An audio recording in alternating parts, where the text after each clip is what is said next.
Hi, welcome back to Let's Explore Photography, or whatever I'm trying to name my channel.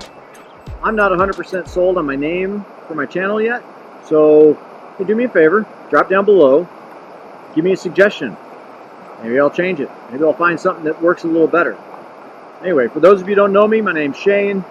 I'm an amateur photographer. I'm still learning, and you're going to get things that I'm learning as I go.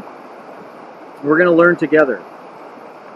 Today's lesson, like I can teach this because I'm really not good at it. I'm figuring it out as I go. Today's topic is the exposure triangle. We're going to take a photo of what you can probably hear here. Probably here in the background is a little brook, and off in that distance we got a little waterfall. So what we're going to do, we're going to take some photos at different speeds, different settings. We're going to try different apertures. We're going to try different shutter speeds. We're going to try different ISOs. And we're going to experiment with what those things do for us. We're going to start with a fairly fast shutter speed and a low ISO, and we'll adjust things as we go, and we'll see how they affect the image that we're trying to create. Let's come along. So as you can see here, I got my camera set up on a tripod. I'm going to turn on my back screen, and I'm hoping that you can see those images there fairly well. You can see here that I got the waterfall falling in the background. I've got my ISO at 100. I've got a shutter speed of 1/15 of a second, and my aperture is at 8. Just for fun, I'm going to turn my aperture to its widest open position, 4.5. I don't know how well you can read that there.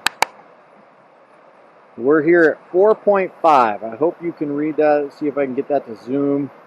Not zoom, but focus. 4.5 is what that says. Okay, and my histogram here is a little to the right and a little on the underexposed side. So what we're going to do, sorry about the glare there. Sorry about the glare here on the screen.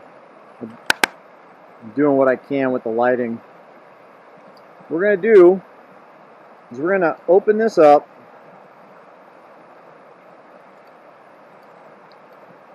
Oops. We're going to try to get ourselves to right now we're at a 1/30th of a second shutter speed.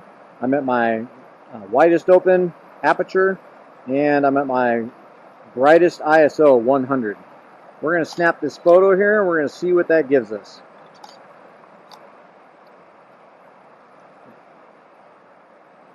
In this photo, you can see kind of little individual rivulets, I'm not even sure that's a word, little streams of water within the waterfall. Okay? That can create kind of a cool image. Now let's say we don't want that. So let's say we want to blur the water. We want the water to have a blurry, silky kind of image. So what we're going to want to do is open up, slow down I should say, slow down the shutter speed. We'll go to like 1 second. Well, what happens when I go to 1 second? My whole image gets very bright. Okay? Well, I have a couple options. I can adjust ISO.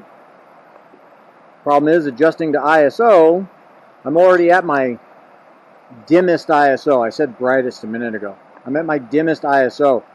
When I open to 6400, I get my brightest ISO. That's not going to do what I need it to do. So let's go back to our dimmest ISO. It's giving us our sharpest image though. So our only other option is to change our aperture. So we'll change the aperture on this until we get my histogram back about where the previous histogram was. Right about there. Now we're going to snap our photo.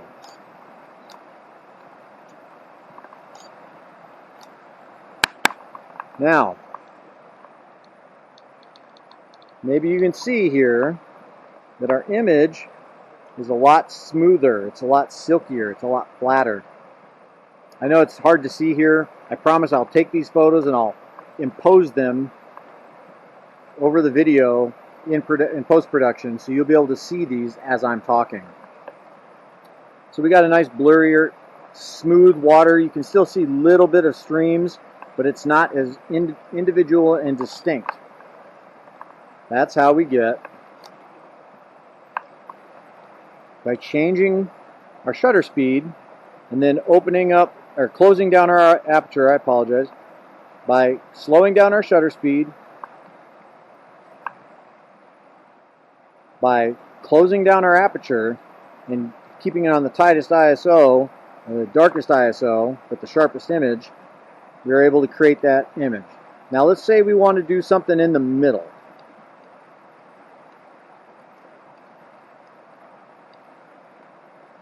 So let's change our aperture to about an 8.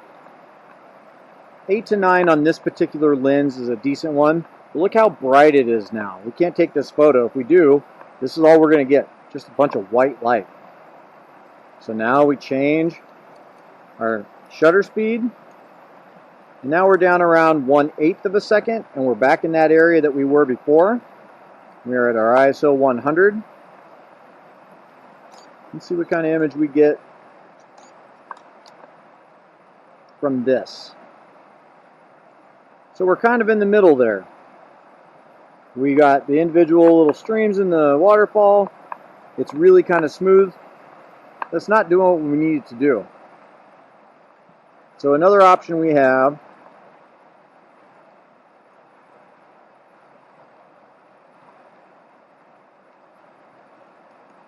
we can close down our aperture to its tightest spot. On this particular lens, it's an aperture of 38.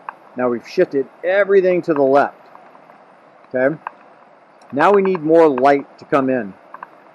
To do that, I can change my ISO. And as you can see here, going to 6400 gives me a whole lot of light. But that's not exactly what I want. So let's go to 1600 ISO. And you can see my histogram is back kind of in that middle. There I'm kind of in the middle, kind of to the slightly underexposed side. Let's see what this does for us. We got some blurring and some smoothing of that light of the water. And it looks like there's a little bit of depth and separation there. It gives us that depth of field. I'll get more into depth of field when I understand it better. At this point, I can't explain it, so that'll be a future episode. Speaking of future episodes, if you got an idea of a future episode you'd like me to experiment with and learn from, put it down in the bottom and we'll work on that together. So now let's play a little bit. Let's say I want to go to a really fast shutter speed. Say I want to go 750th of a second. Try to really capture individual movement within that. Well, as you can see, now I've got a black screen. So what do I have to do? I only got a couple options. I can open up my aperture, bring it to its widest open position, which gets me about where I want to be. I'm a little on the underexposed side, but maybe we can work with that. So let's go ahead and take a picture and see what happens. And you got some nice individual movement in the water here. Got a little bit of depth. You can see the shelf there. This looks like this could be a decent photo. Okay, but let's try making one more adjustment and see if we can get this histogram to shift just a little bit more. I can't shift my aperture anymore, so I could shift my shutter speed, which does it, gives me a little bit of movement, a little bit of more movement, or I can change my ISO again. There I went to a 3200. Now my histogram is about where I want it, and we can snap this shot and see how it turns out. That looks pretty clean. Now what's important to remember about adjusting your ISO is that the higher the ISO, the more opportunity you have to create grainy photos, especially as you start to manipulate them, especially as you have photos of the sky and you try to change your highlights and change your colors.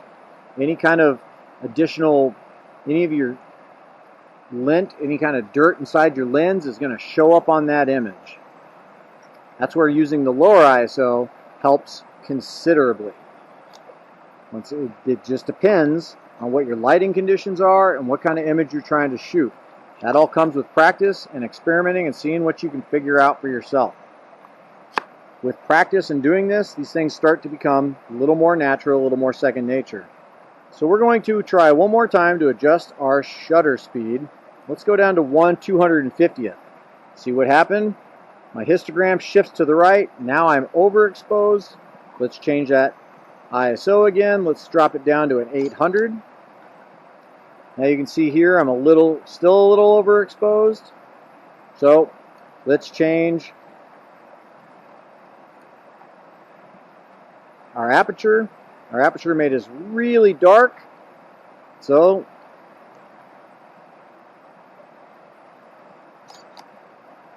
let's try opening up our shutter speed, making it a little faster.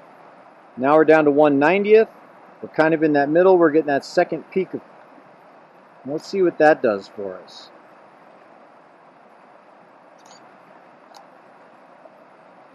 Not bad looking. So that kind of sums it up. That puts it all into perspective for us. So that's kind of it. That's the episode. It's really not that much. The very, very basics of it. I'm starting to learn that photography is a little like the blues. Getting the basics doesn't take a long time. It's learning how to adjust them. It's learning how to get them into the right positions in the time allotted to capture the image. If it's a fast moving, you better be fast on your adjustments. If it's a slow moving photo, you have a little more time to play and try some different things. But this is kind of it. You got three things in your triangle to worry about. Shutter speed, aperture, ISO. The lower the ISO, the sharper the image, but the darker it is. The higher the ISO, the brighter the image, but the more chance for grain. Shutter speed. The slower the shutter speed, the more light that's allowed in, but the less motion, the more blur you capture. The faster the shutter speed, the more motion you capture, but the darker the image. And finally, your aperture. The lower the number, the larger the aperture. The larger the number, the tighter and the smaller the aperture. Changes how much light's allowed to be let in. I hope that was informative for you. And see if I can get this put into production in the next couple of days and finally out into the YouTube sphere. I appreciate you coming along and joining me on this. Once again, drop down below, give me your name suggestions for the channel, or give me some ideas on some things you'd like to learn, and we can try those things together, okay? Until the next time I see you, happy shooting. Have a good day.